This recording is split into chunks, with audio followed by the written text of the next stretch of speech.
Hello, everyone. If you could take a seat, we're going to get started here in a second.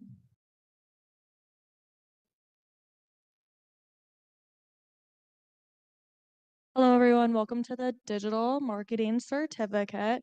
Today, we're going to go over our recent success at the International Collegiate Conference, upcoming events, and then we'll get into the Digital Certificate. So ICC was super successful.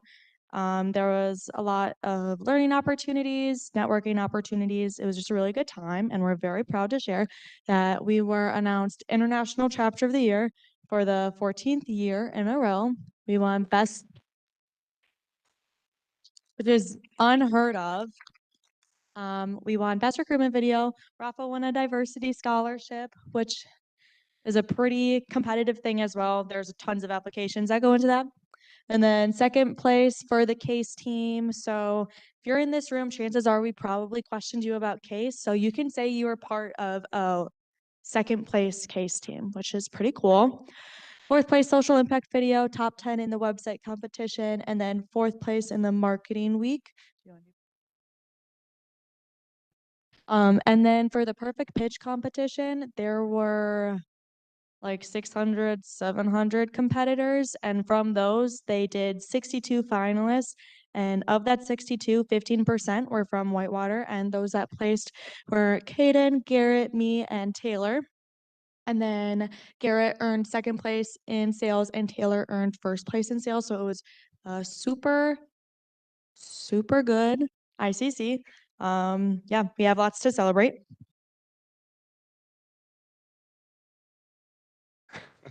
Thank you. All right, yeah, and then just looking at the next couple weeks here. Next Wednesday, we are going to host the CEO of AMA, like the whole governing body of the organization that we're all a part of. So the CEO is going to be here, Benny Johnson. So please do put that in your schedules and come out to that. It's going to be a really good time. I'm sure he has some great insight to share with us on how to be a good professional and some really good life tips. And then April 23rd, we're going to be doing CPR training. So that's 2 Wednesdays from now, right? Yeah. So make sure to come to that as well. Yeah, you'll be able to earn a CPR certification out of that. So it's definitely good to have. Definitely good to have on you and know how to do CPR in case you ever need it. And then April 30th, we will be doing our DEIB certificate. That'll be another great event to attend. So make sure to put that down on your schedule as well. And I'm going to pass it over to Andy, who is going to introduce our speakers.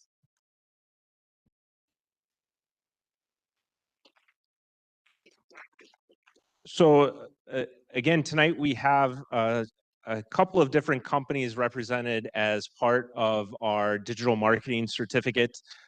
We have representatives from Accurite, which is part of the Primex family of companies. So we have Ben Land, who I believe was a 2013 graduate of UW-Whitewater and actually started working with Accurite and the Primex family of companies as an intern, and is currently, I believe, the e-commerce sales manager. And then we also have Bill Boss, who is the VP of e-commerce and marketing and has been with Primex for the last 4 years, in addition to other time in the weather industry. And he actually started out as a meteorologist. So I'm going to start by inviting Bill and Ben to come up, but we also do have Alicia Valentine, who was a December 2012 graduate of UW-Whitewater and works for Colony Brands as the manager of e-commerce strategy. So again, we have a lot of people in very strategic roles in the digital marketing field. Both companies are going to share a little bit of details in terms of what's been going on in the industry. And so Bill and Ben are going to start by talking about email marketing and some e-commerce platform migration. And then Alicia is going to talk about marketing personalization across a few different touch points. And then we'll wrap up with a discussion, panel discussion around some questions. So I'm going to turn it over to Bill and Ben from Accurite and the Primex family of companies.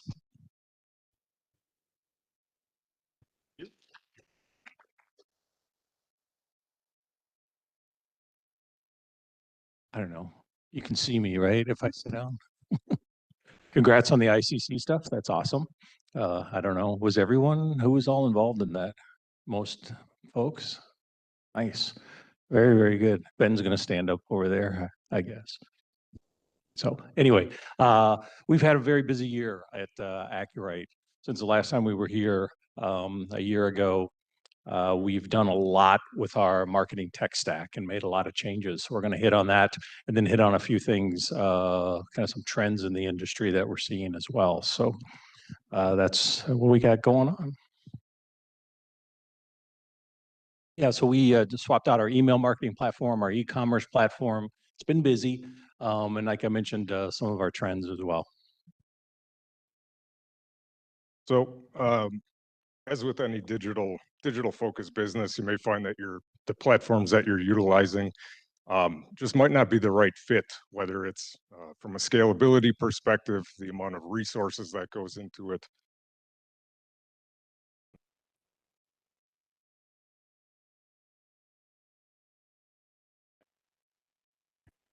Okay. So with any digital business, our focus right now is trying to right size our tech stack and the platforms that we're utilizing. And you may find that you're not getting the most out of your, say, email platform.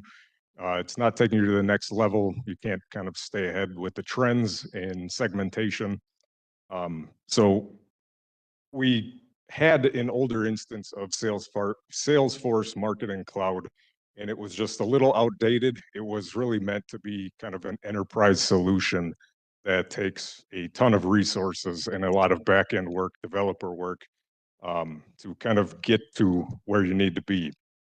And at the same time, because it was such a large platform, also comes with that is large cost. And at the same time, we just simply weren't utilizing all of the features available. And we're only seeing about 15% of our revenue coming from email. And given our target demographic, we knew that number should really be higher, about 10%. So once we're kind of back up and running here, I'll pass it back to Bill to cover how we approach the problem. Yeah, one of our challenges with Salesforce Marketing Cloud was when they initially set up the instance that we were using, they didn't do a great job actually getting all the metadata in there. So it made it really hard for us to segment our email campaigns and really target particular subscribers for their products, right? And or for what they might be most interested in. And now you can see some of the things that Ben mentioned as well. So the options that we had, one was to kind of reinstall Salesforce Marketing Cloud, get all the metadata updated, and that was going to be a cost involved, not crazy cost, but would be cost there. Or do we want to migrate to something new? So what we ended up doing after looking at kind of the whole thing is we decided to go to Klaviyo. I don't know if you've heard of Klaviyo, but really great, especially for e-commerce. We did that migration July of last year. Only took about 6 weeks, and that has gone very, very well for us, and we're super happy. Kind of lowered our costs, overall, cost of operation there, and our marketing revenue for email marketing actually jumped to about 23% from 15% in Q4. And that was a huge jump. Our goal was around 20 to 25. We've been staying right in there even in Q1. So, and that happened even while we were increasing revenue overall. So it wasn't like we just jumped up our email revenue and everything else stayed flat. So it was good. And for those targeted email campaigns where we say looked at, example you see here is a new solar power pack for folks who have a weather station, an Iris or an Atlas. And so we did targeted campaigns just for them because this was a brand new accessory that they had. And that performed almost 300% better from a click rate as any of our other campaigns that we'd been doing. So so it was a huge win for us. And our CFO is always glad when our return on investment is good. So you have to remember that. So. And along the same lines, a much larger project that we faced was bringing our entire Accurate.com, our direct-to-consumer website, over to a new platform. So Magento, similar to what we saw on the Salesforce email side, is that it's really an enterprise business, kind of a sandbox where you can make it do whatever you want. But if you're a small to medium-sized business, it takes a team of developers and resources to get there. Along with that, there's a lot of investment in maintaining compliance with continuously evolving regulations and just simply expensive hosting costs on AWS. So if you're planning for Black Friday, Cyber Monday, you need to spin up additional servers, and with that comes additional costs. So this was another right sizing of the business and making sure that we can do and stay on the cutting edge of what's going on in digital marketing. Yeah, so once again, we kind of looked at our potential solutions with what we wanted to do there. One was we could migrate to a hosted Magento platform. So that kind of reduced our AWS costs and our server costs and what we were doing there. So that was an option, but we still had all the kind of dev side, the overhead for development and some IT work on that.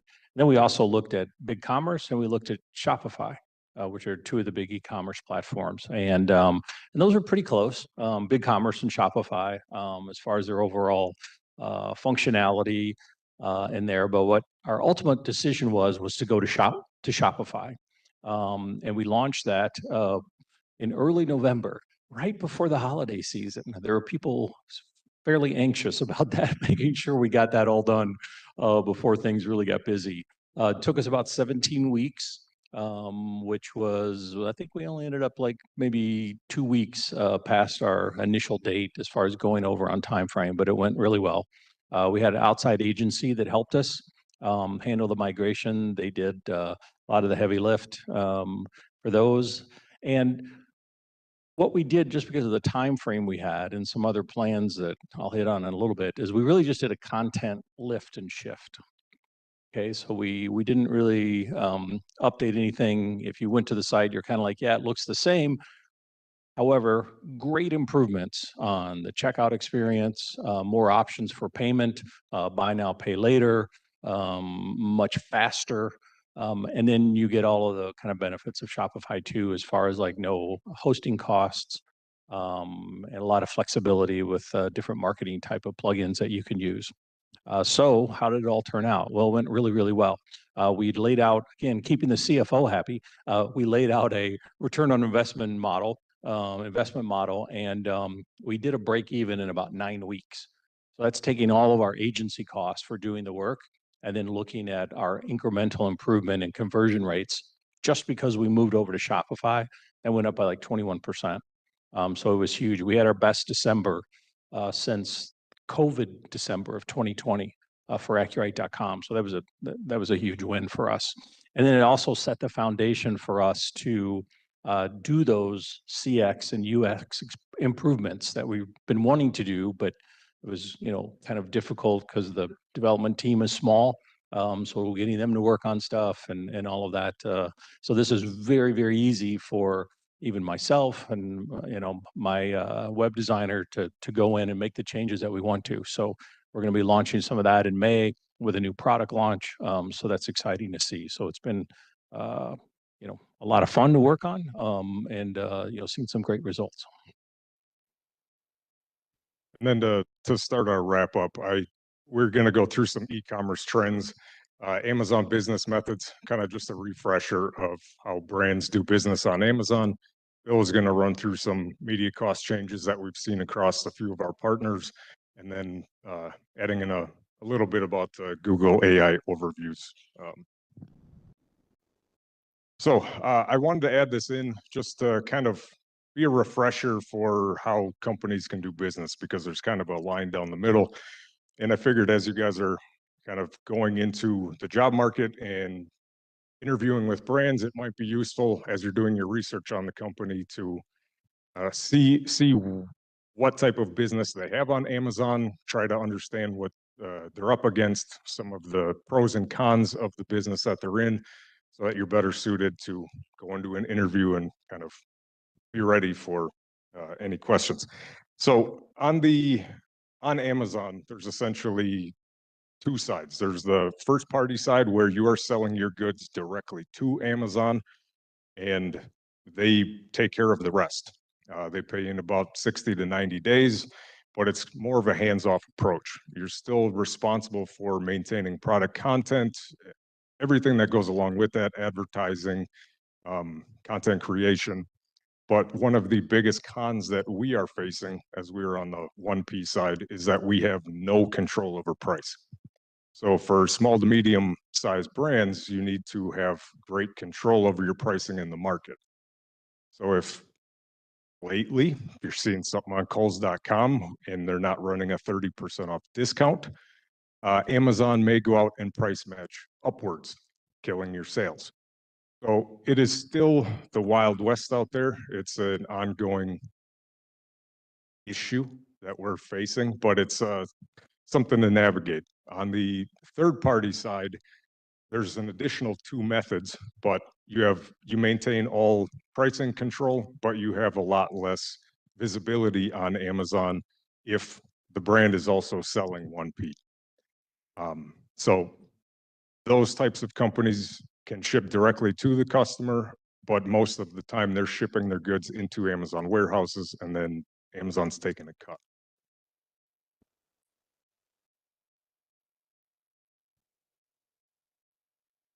Advertising gets more and more expensive all the time, it seems like. I don't know what your advertising budget's going every year, but we're always asking for more. I thought this was just something fun to kind of share, just to see some of the trends in media costs. We actually use an advertising agency to manage our advertising for everything except Amazon. They're called Agital. And they shared this with us kind of as a year-end wrap. And you can see there Amazon continues to increase, especially, I mean, from 23 to 24, the CPC rates went up like 35%. And we're seeing that, right? We spend most of our advertising dollars on Amazon because that's our largest customer.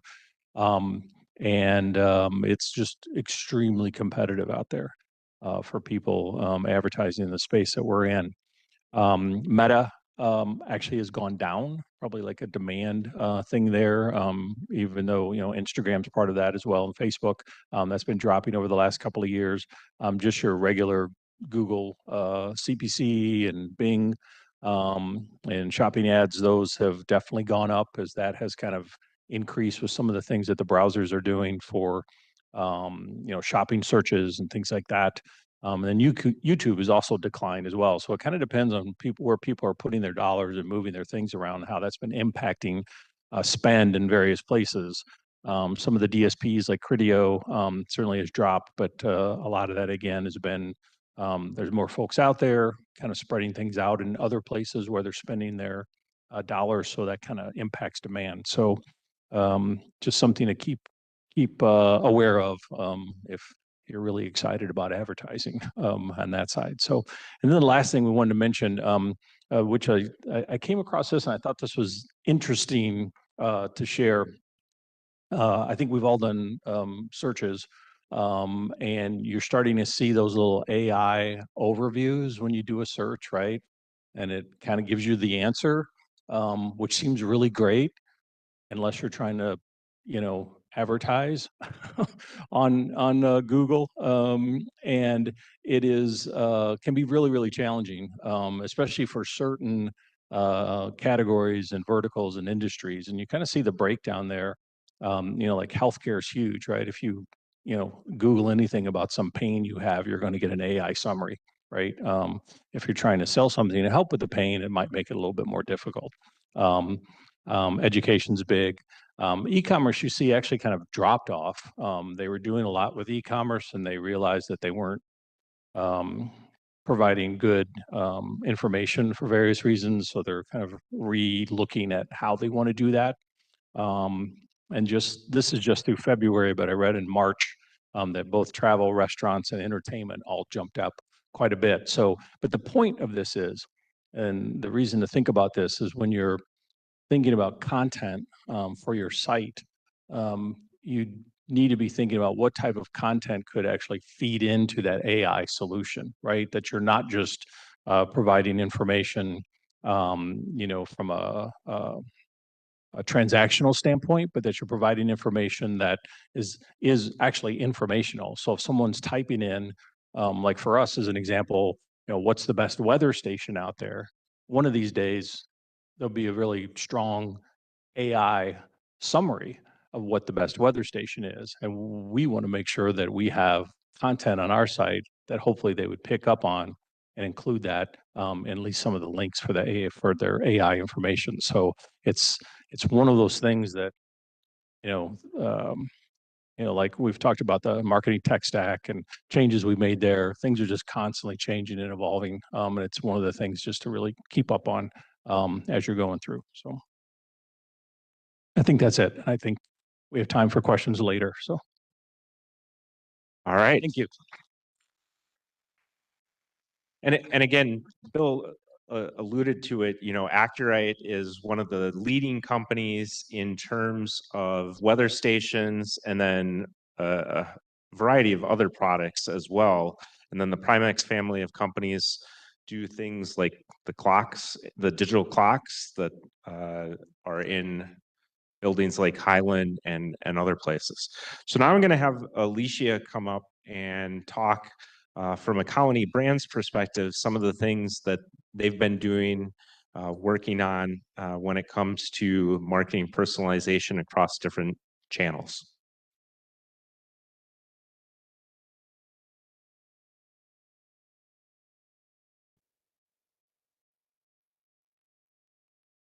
Hi, everybody.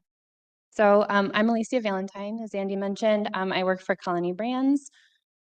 And today we're going to talk about marketing personalization, some of the things that we're doing with that within Colony Brands. And then we're also going to talk a little bit about how we read the value of the test that we're running, the personalization that we're running, so that we could really see what type of a lift we're getting there.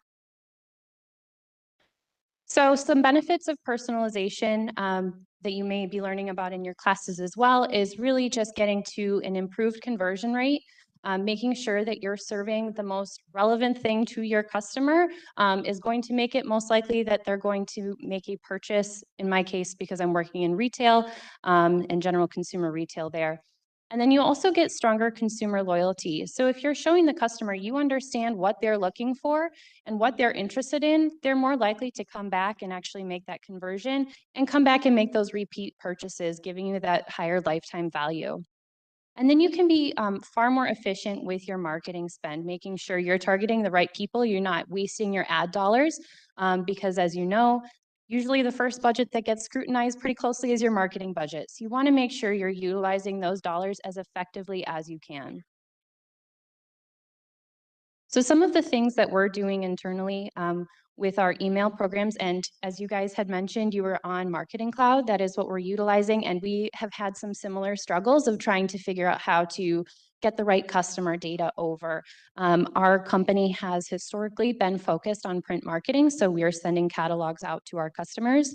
And so that data is housed in a different place that doesn't live within our Marketing Cloud universe. And so figuring out how to bring that relevant information over into Salesforce Marketing Cloud, that was a journey that took a couple of years.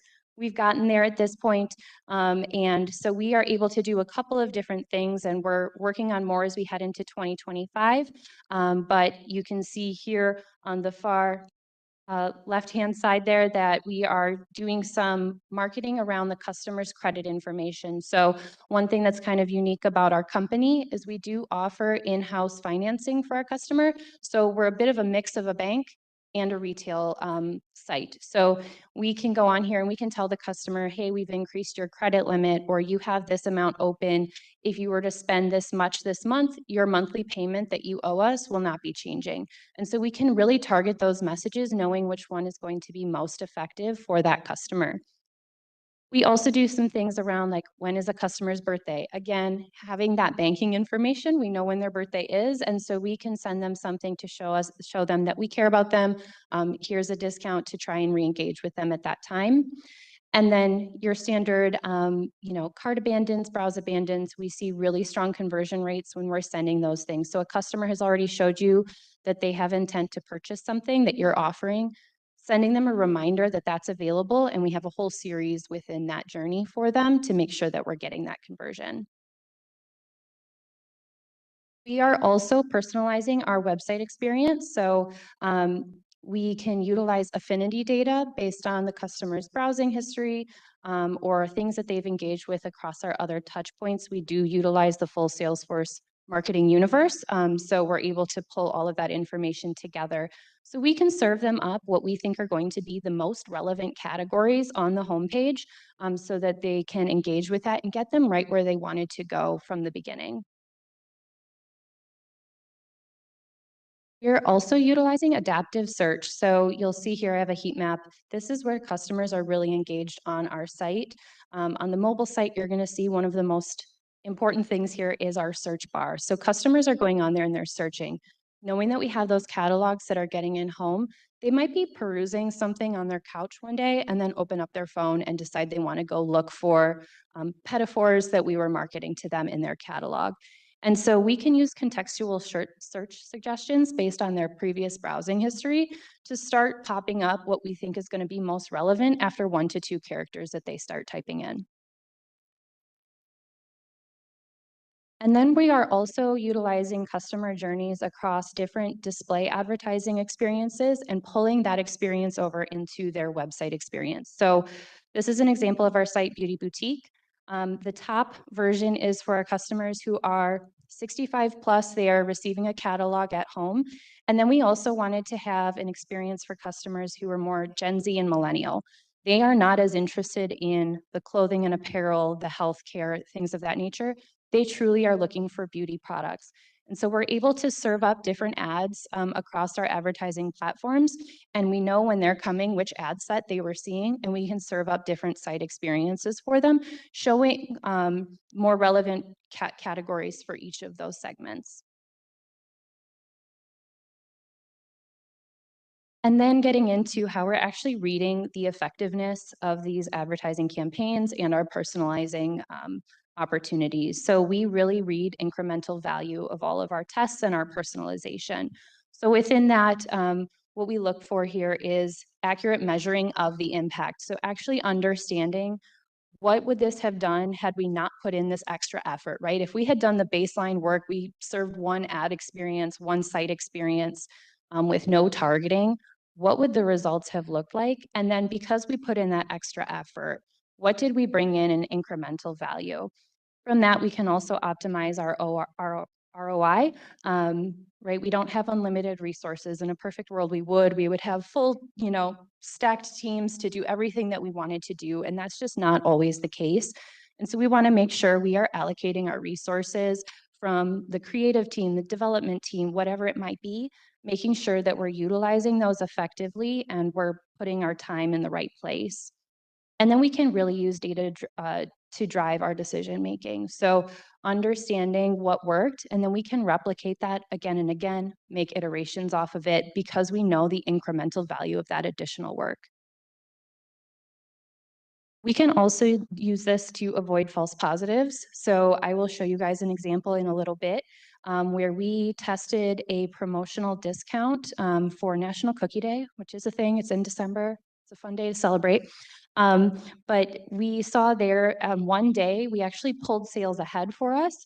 But as we started looking at it 1 week out, 6 weeks out, all we had done was pulled sales earlier into our holiday season.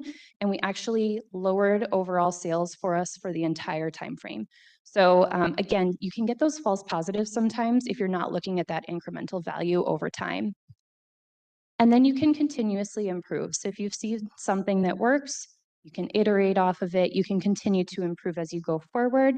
And as always, we want to prove our contribution to our sales dollars. So making sure that you have hard facts as to what you did, as opposed to had you created one variation, hey, you spent extra time creating 2 or 3. What was the value that you did for that? And making sure that we can keep our budgets as we go because ad spend keeps going up. So here's that example that I mentioned for National Cookie Day. I believe it's December 4th every year. But like I said, on day 1, what we saw was the control group did not receive a $10 off 50 offer, but we did give that to our test group. Sales looked better on that day. Now, I wouldn't necessarily call this a loss. It depended on what your goal was. If your goal was to pull sales earlier into the season because you wanted to help move inventory, not sit on things after Christmas time, that would have been a success for you. You pulled those sales earlier. But as we were looking at the season overall, like basically all through December at the 6 weeks results, you can see there it's all red. We were down statistically significant in our sales numbers there as well as profit. So overall, that one wasn't a win, but if your goal was to move sales earlier, and that's why incrementality really matters.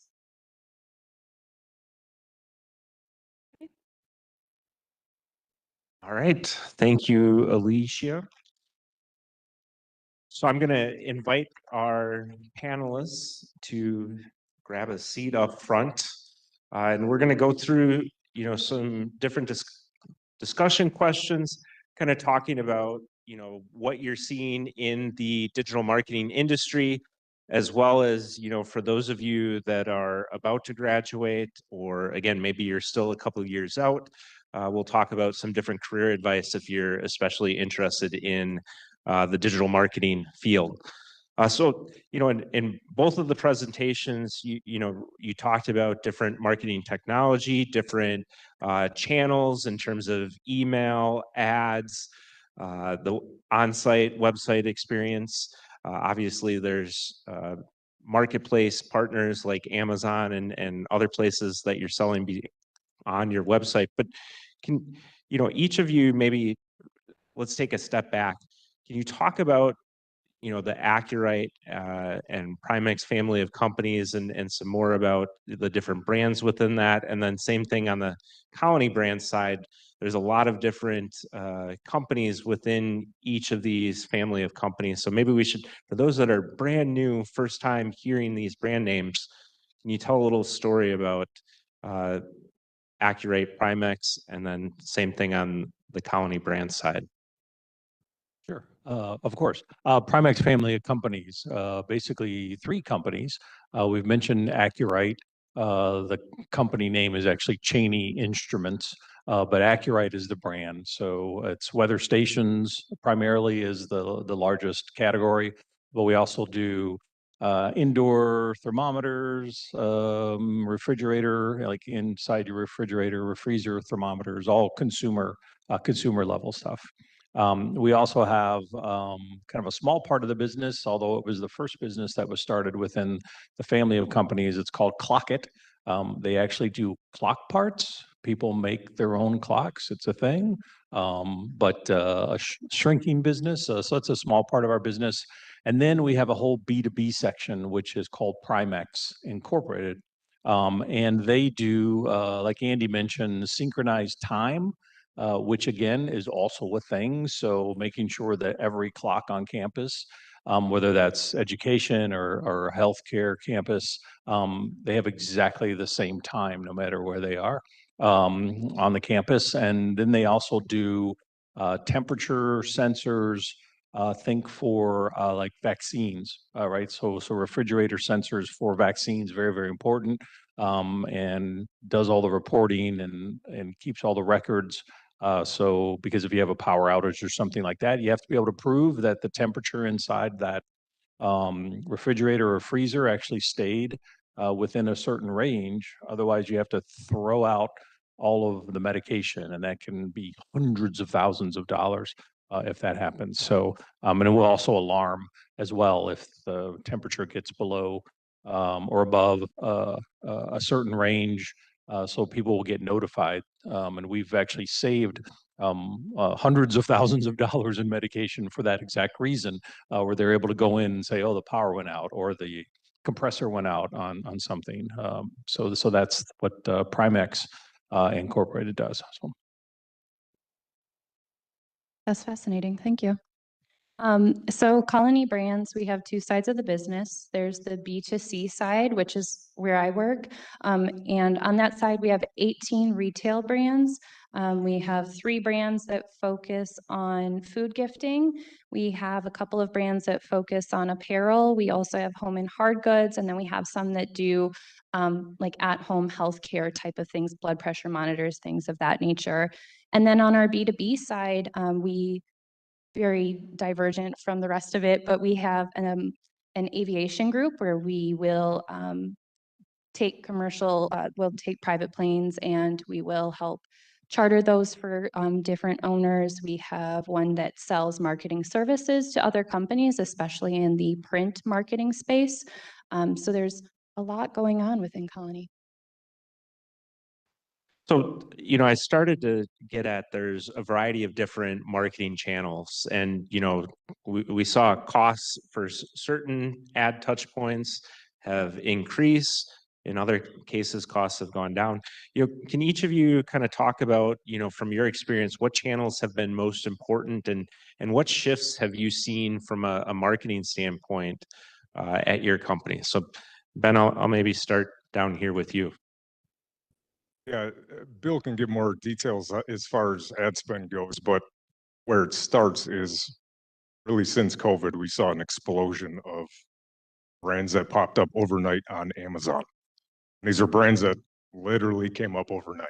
So you look at the brands on Amazon and when there's 40 characters together, that doesn't spell anything. That's what I'm talking about. So Amazon really with the explosion of competition is what drove in large part ad spend up. So you're competing for a lot smaller pool of advertising, and these companies that we're going up against are mainly in China or don't really have a lot of overhead, so they can afford to spend a lot higher of a percentage of their sales on advertising. Alicia? Yeah, on the retail side, we are also on Amazon for our food businesses. We see a lot of success there in the fourth quarter, but I would say for the majority of our businesses, for the rest of the year, we see a lot of success in the paid search, Google Shopping, those types of advertising spaces, display ads, things like that. But kind of on the growth for us is social media marketing and influencer marketing. We're seeing some successes there. We'll see what happens with TikTok. But I personally really like that channel, but we've seen some really great success on Meta. Yeah, I think for us as well, it's like I was going to mention social media influencers certainly growing a lot, something we're going to invest more in this year. We have some new personas that we're chasing. So some of the CX UX changes that we're going to be doing is kind of focusing on those new buyers. And we kind of found out where they live in the digital world, so we can look for certain influencers and areas to work with them to try to educate them about our brand and the products that we have. The other thing that we do is we also do affiliate marketing. So that's another channel that we look at that does pretty well for us as well. So those are usually referral sites, things like that, and different types of, they also have tech kind of affiliates as well. Where you might see a pop-up on your screen. It's, before you leave, right? You get a coupon, don't leave, right? So things like that has done really well for us as well. So yeah, that's part of the reasons I think budgets have to go up, because people are all over the place trying to find products, and you just need to find out where the ones you want live. And sometimes it's expensive just to find out where they are. And then once you find them, you can start that kind of maximizing your returns on that with what you're doing. So, when I kind of go off of, you both brought up social media and influencer marketing. Can you, from a company perspective, many of the students would, some of them, may be doing some content creation, they're creators, but from a brand perspective, What are some of the strategic elements that go into not just deciding what social media platforms and your overall social media strategy, but when it comes to influencer marketing, what influencers you're going to choose to work with? Can you speak to some of that strategy from a brand perspective? Sure. So we've been working with outside agencies to manage that because it is a full-time job to manage influencers. You have to seek them out, make sure you get your contracts set up appropriately, figure out what content they should be creating, edit it, figure out where it's supposed to go. So we've been working with outside agencies. We let them know these are the types of values that we're looking for. They will send us back a panel of people to choose from, and then we move into that negotiation phase. From there, it can be difficult to fully understand who an influencer is based on some of their promo videos, where they just are saying something kind of generic about who they are, and you don't really, it's hard to sometimes visualize how your brand will fit into that. So it's a bit of an art. And then also looking at all of the science side of it, right? How many followers do they have? What are their typical engagement rates?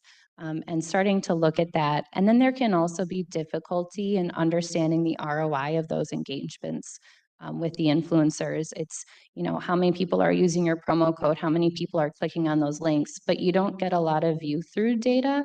So understanding what the kind of halo effect is of working with those influencers, it can be a little more of a gray area. I think that was a perfect answer. I don't know that I have anything to add to that. It really is just making sure that the audience of that particular influencer is really your target demographic, right? And sometimes you don't know.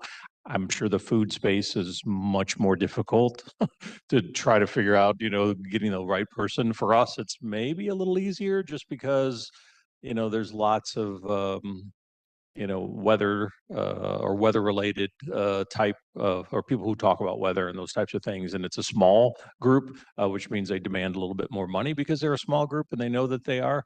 But you can find some other folks who maybe not as many followers and things like that, but could still be a good fit for you. We also look at kind of like smart home influencers, although that can be a much larger audience than what we might want. So it would just be kind of a slice or portion of that smart home audience that might be interested in our products. So, just really finding that best fit from a persona standpoint is the trick, but it's hard to measure. You're right. Great. So, Ben, you already brought up some of the things from an e-commerce trend perspective, so either elaborating on any of those, but what other trends have you seen as it relates to digital marketing that might be in specific to your industry? I think there's just an increased need and attention put on product content these days, and trying to stay on the heels of everything that Amazon and Walmart are trying to do.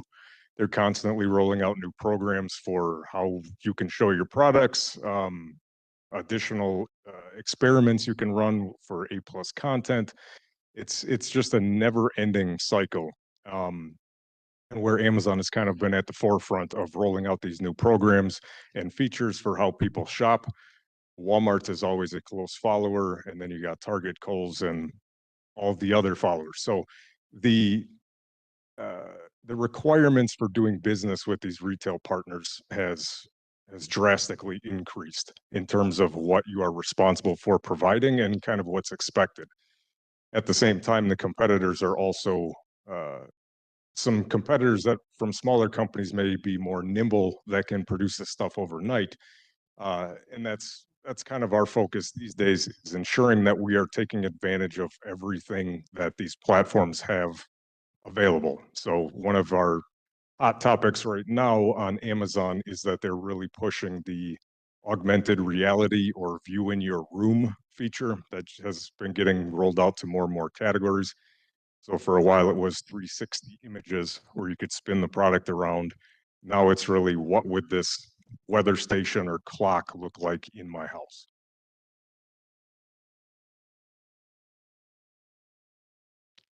Alicia, what about from your perspective? What are some trends that you're seeing at Colony Brands, specific to some of the different industries, right? The brands range from food brands to home goods to beauty products. So there's a variety of different industries that your brands really touch.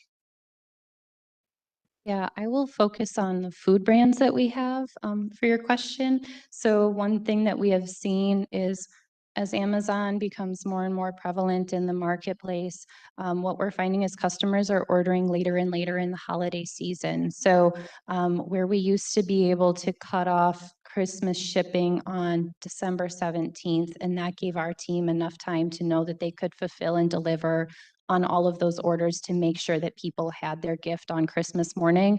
Because it's a food item, you don't want it sitting around for a long time. What we're finding is that's getting later and later. And so this isn't necessarily a digital marketing fully answer, but trying to figure out the logistics of that. And then the digital marketing element comes in of what can we do to help spread those orders out? So like my example of the National Cookie Day, right?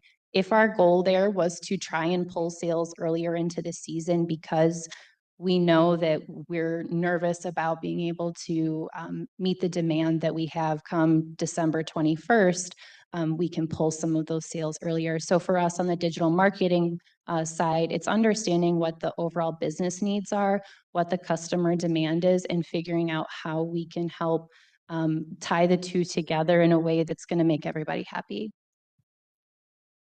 And I think that really highlights that digital marketing doesn't operate in a silo, right? It needs to align with logistics, supply chain, other aspects of the overall business operations.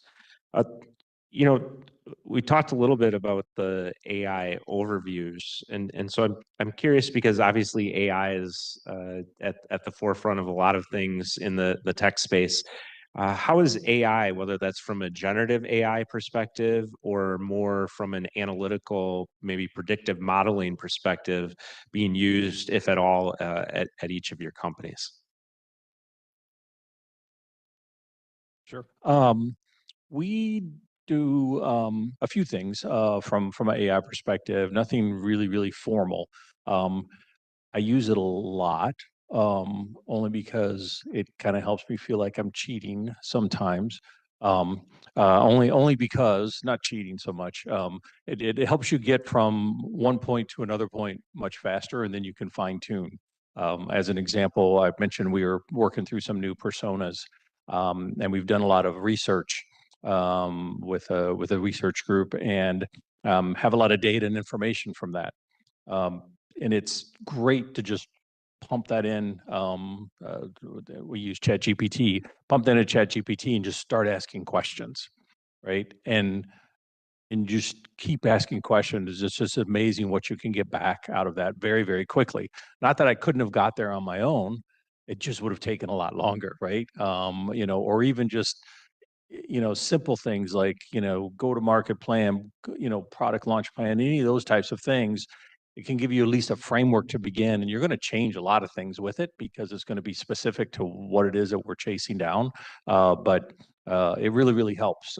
We have a new mobile application that's coming out as an example in a couple of months, and again, just kind of working through that launch plan and how we're going to migrate users over and things like that. Julie, just posing that question into ChatGPT, sometimes it throws out things that you didn't think about. It's like, oh yeah, we got to make sure we remember that part. So it does help you in that sense. So, and a lot of our ad agencies we have an Amazon agency and then our ad agency as well. They're working in AI for different things, you know, to help fine tune the campaigns, targets, keywords, all that, you know, all the things that you can kind of manually do and tweak by looking at the data. They have tools that help them do that as well. So that's kind of the main areas that we're doing that on the marketing side.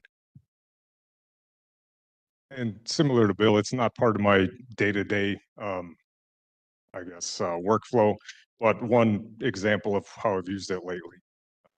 Also similar to Bill, I could have gotten there, but I didn't feel like it, and it was faster. I want to do a price point analysis by feeding ChatGPT POS data of a certain item and trying to understand what is the optimum price point for this item, so that I can try and get our partners to that price point so that the profits are the highest, sales are the highest, and at the same time feed that info back to our product management team and say, I need a thermometer at $19.99 or $17.99, whatever it is. Along those same lines, we're kind of seeing the AI getting rolled out with Amazon, with, as I mentioned, these brands that keep popping up with incomprehensible names. Amazon just themselves rolled out a tool to generate a brand name for you, and we were playing around with that the other day, kind of expecting to see some of these brand names popping up in 6 months. I will tackle the more creative side of utilizing AI within the business, but I think we utilize it for some very similar things. We also use AI to help generate things like email subject lines so that we can test and iterate and let AI kind of drive, not to say we're putting our copywriters versus AI, but we kind of are. So we can test what the copywriter has generated and then get feedback from Salesforce Einstein. It can tell us based on sentiment analysis from previous engagements from our customer, as well as across the Salesforce universe, how our customers engaging, what things are they going to like more to help increase our open rates. Because if you don't get those opens, you could have the best content inside and it's not going to matter because it's not being seen. So we utilize that. We also utilize AI within our creative department. So they're using that to help with product photography. So if you have a t-shirt for sale in 5 different colors, we don't need to pay a model to be on set for 5 different shirt shots. We can take that in one and use AI to color correct and things like that. We can change out backgrounds. We can get different angles. You can use it to 3D model your products, whatever it might be.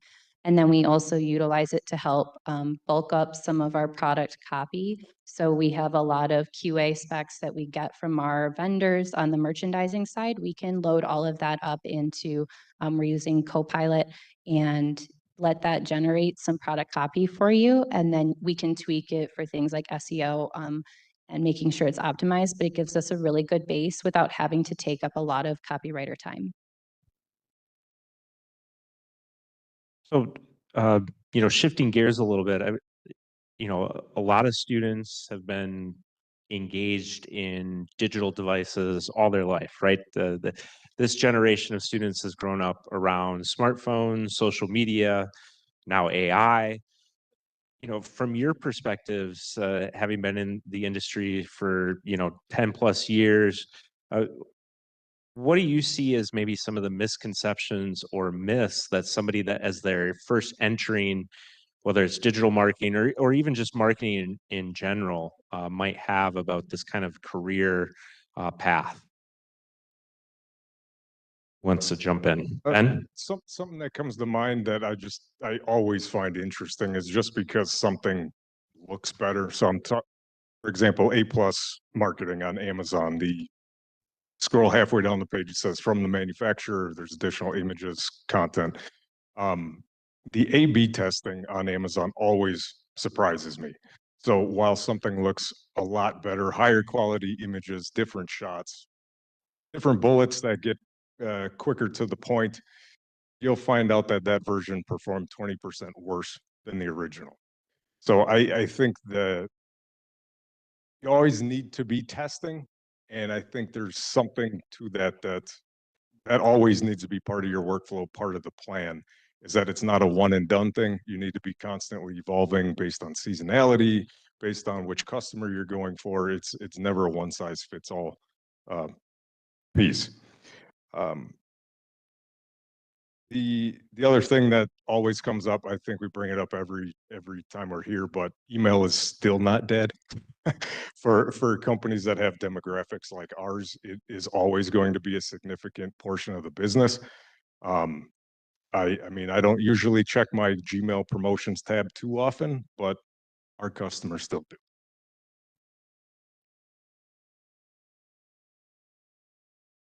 I would say what I have noticed with some of the interns that have come through our program is that there's far more to digital marketing than just social media marketing. And I think that sometimes that gets lost. I think to your point, right, like email's not dead, there's SMS, there are so many other touch points where we can contact our customer, and you have to look at the picture holistically. What is that customer journey to bring them on board, as well as retaining them as a customer? There's all of these touch points that go into that beyond just a couple of nice social media posts or working with one-off influencers. Thing to add, Bill? Sure, I guess I can add in on some things too. I think, you know, if you do a SWOT analysis just for marketing efforts, under threats is always time. And what I mean by that is that tomorrow, people are going to purchase and buy differently than they're purchasing and buying today. It's just a constant evolution. And you guys know that probably better even than we do sometimes, because you're changing what you're looking at, why you're looking at things. You know, I just read an interesting article about, you know, like how the, you know, 28-year-olds are purchasing very different than they were, you know, when they were 23 or 22, and what they're interested in, right? And it's constantly evolving. So as a marketer, you're not only trying to understand where each generation is and how they're evolving from their shopping and, you know, their messaging and where they live in the digital world, but you're also trying to keep up with changes in the tech stack, changes in AI, changes in everything else. It's just constantly evolving. So, you know, time is just a, you know, I know it sounds kind of strange to say that, but it's just moving much faster, and you just have to stay on top of it. So, you know, my advice to you on that is just keep connected with all your friends, because as you all get jobs in marketing, you're going to get to do different things, and you might, you know, someone's doing, you know, they just brought in a new social media agency, right? As an example, it's like, hey, who did you use? Make sure you stay connected and you know how people are evolving with the tech, with other companies. And so you don't just get in a box with your own company that you're working for. That's actually the perfect segue into, you know, kind of thinking about career focused questions. And, you know, you mentioned the tech stack is constantly changing, consumer trends are changing. So from a hiring perspective, though, what should students be focusing on? You know, what skills are going to be valuable even as the social media platforms change, the technology changes, consumer trends change? What should they be focusing on so that as they're looking for that first entry level position, but then also maybe a couple years out, what should they be continually working on or developing within their skill sets?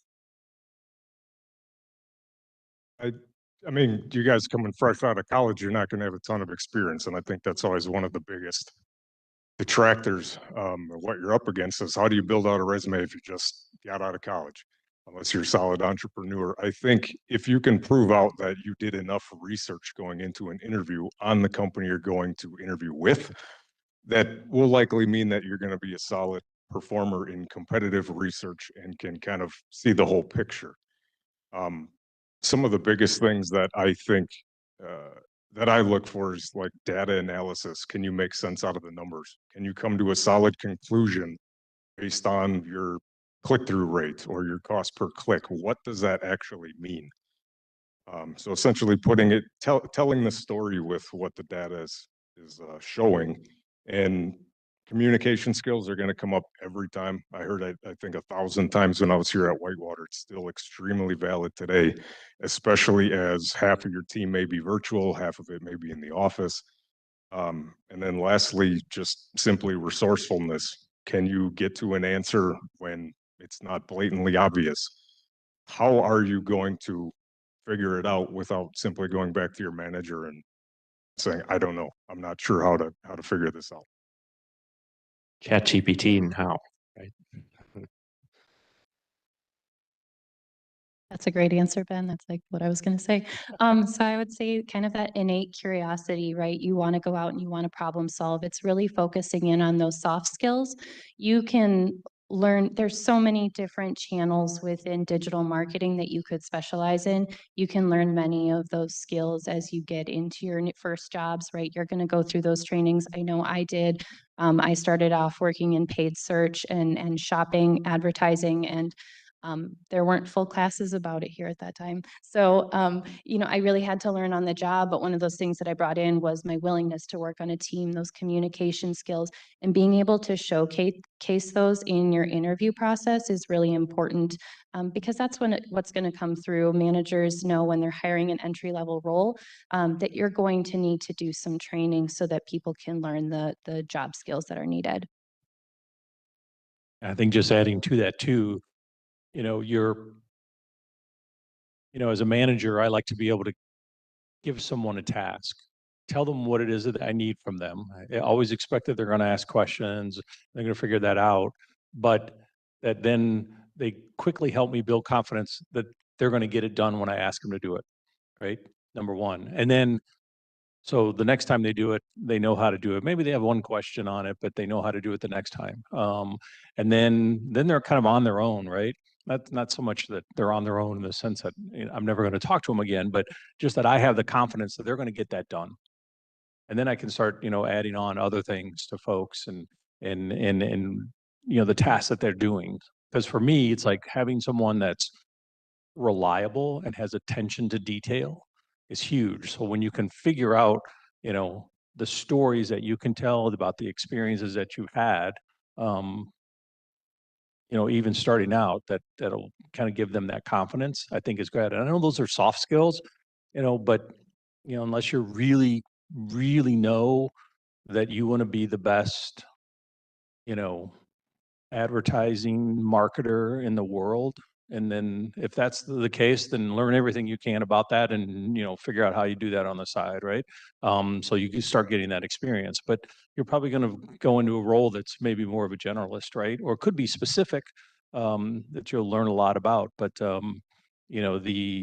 just having that, um, attention to detail, ability to learn, and ability just to, take it, run with it, and make it happen, I think is huge. So, I'll kind of combine the last two questions are really around the same thing. Thinking about, again, a lot of these students, some of them are like 5 weeks away from graduation, and others may have some additional time here. But what kind of words of wisdom or advice, whether it's specific to a digital marketing career, marketing, or even a career outside of marketing, what words of wisdom or advice would you give students as they're entering that first post-college position? I'll start off by what came to mind was focus on one thing, get really good at it, and try and just absorb everything. You say you're starting out a new job, you'll specialize in one specific thing and just try and absorb the rest. It'll all kind of fall together. A lot of our highest performing team players are specialized in one area, but they can do a lot of other things very well. So it's the top performers see the whole picture. So even if you join, you're an advertising specialist, you're on the digital marketing team.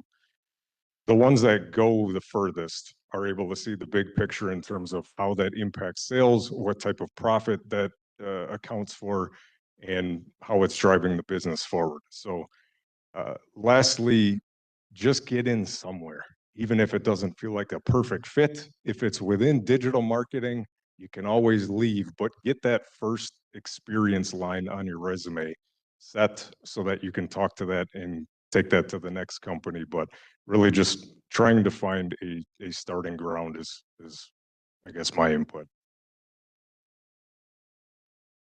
I will add on to what Ben said there. I think we both graduated in some uncertain economic times. And I don't know about you guys, I spent my whole day today talking about marketing for the new tariffs that are coming in and how we're going to message that to our customer. And so just understanding what is happening in the market today, it's pretty volatile. I think just building on what Ben said, it's getting in somewhere, and everything that you're going to find is going to be a learning opportunity. And you might learn that that specialty isn't a right fit for you, but you can quickly pivot, and it's a foot in somewhere. It's a line on your resume. It's something to learn. And you know, my first job, it was in paid search, and I was marketing things like IBC totes that you see carrying around hazardous materials, and the screws that they put into electrical poles around the country, right? Things that I didn't think I would learn about when I was sitting in marketing classes here. But I learned a lot about the marketing technique and understanding who your customer is and your demographic, right? I was able to very much remove myself from how I would want to be marketed to with those types of products. And it was a really great learning opportunity for me. I got to wear a lot of different hats. I got to take in a lot of different digital marketing pieces. And so I would just really recommend any opportunity is a great opportunity to learn.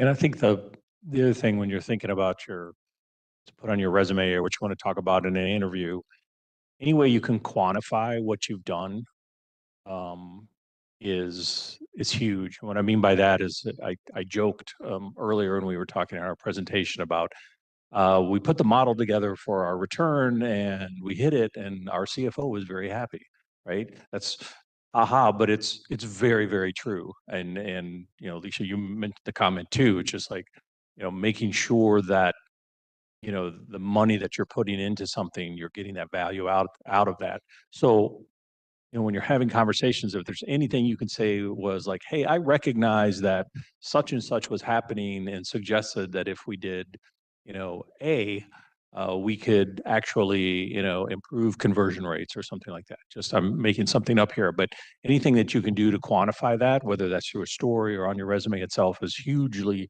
hugely valuable, because at the end of the day, you know, we are marketers, but it's all about growth, right? It's demand generation, it's conversions, but it's all about getting in front of the right people with the right message at the right time, and getting them to purchase, no matter what you're selling, whether that's things for the telephone pole, is that what you said, the little things, but or it's weather stations or whatever it might be, right? That's the end of it. So just being able to, you know, start figuring out what you've done, you know, so far, you know, to help you tell those types of stories, I think is great.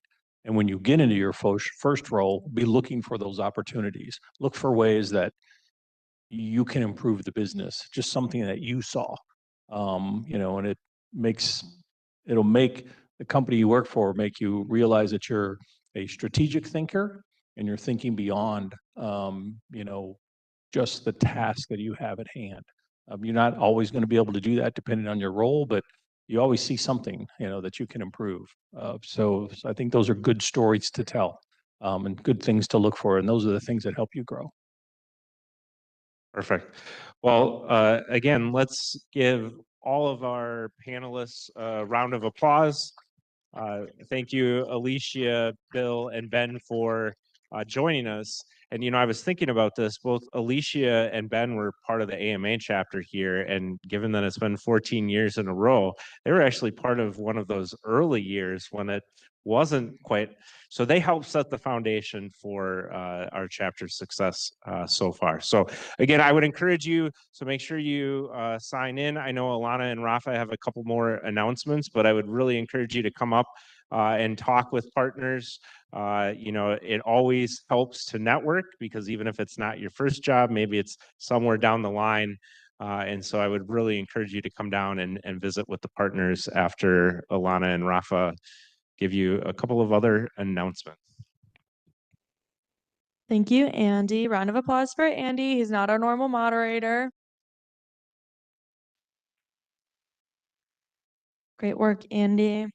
And yes, please do come down to talk to our partners. I know Most of the time when we do this, it's all sales. So if you are in that more digital area of marketing, this is a great opportunity to talk to some professionals. And I would like to just extend the invitation to our Pinkwit once again. It's going to be on May 2nd. So you should go. It's a great time. You can get dressed up, take pictures. It's a buffet style of food, so there's more options than normal, which will be good. But yeah, it's a new place, so it'll be lots of fun. And then if you are going, the payment is due to one of our VP of Finance, Reina, whose Venmo is linked within that form. So just make sure you get that to her by Friday. It's like $40 a person, so just make sure you get that to her. Yeah. But it is a great time, so please go. Ignore that. Here is our weekly schedule. If you do not have it already, yeah, go to our meetings. They're pretty fun. And then here's the sign in again. If you missed it, Be sure to stay and talk with partners. Thanks, guys.